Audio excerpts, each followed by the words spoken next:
सातारा जिल्ह्यातील सुप्रसिद्ध बोरीचा बार पाहण्यासाठी हाऊसफुल गर्दी।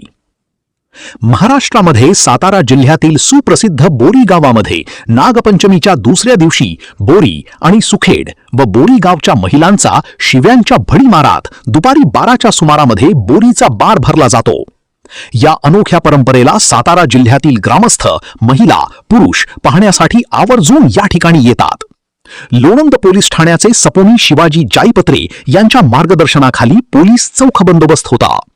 विशाल क्रांती वृत्तसेवा, लोणंद। आख्याता अशी असताना ही खेमवती नदी आहे।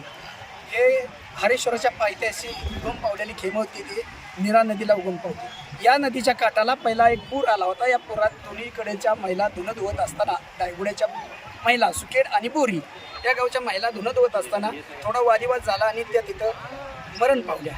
हे झाल्यानंतर काही वर्षांनी म्हणजे पूर्वज सांगतात अशी की असं घडलंय म्हणून हा बार आपण चालू ठेवायचा।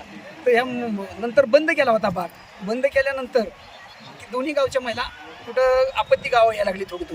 पण त्यांनी सांगितलं की ही प्रथा चालू ठेवली तरच परत व्यवस्थित चालेल, म्हणून ही प्रथा चालूच राहिली। आणि याला थोडंसं उत्सव बाबा हे काय तर दोन्ही गावच्या बायकांनी शिव्या द्यायच्या, मग हे आम्हाला पण बरोबर वाटत नाही, म्हणून याला आम्ही इथं थोडंसं चांगलं स्वरूप आहे म्हणून भव्य दिव्य असं 2 दिवसाचं कबड्डीचा सामना ठेवतो। या कबड्डीचा सामना 2 दिवस असतात। अर्धा तास बार संपल्यानंतर दोन्ही गावं दोन्ही एकमेकांच्या गोण्या गोविंदांनी राहतात। नंतर भांडण तंटा काही होत नाही, फक्त अर्धा तास। आणि या शिव्यांचा आवाज होऊ नये म्हणून आम्ही वाद्यांचा गजर करतो।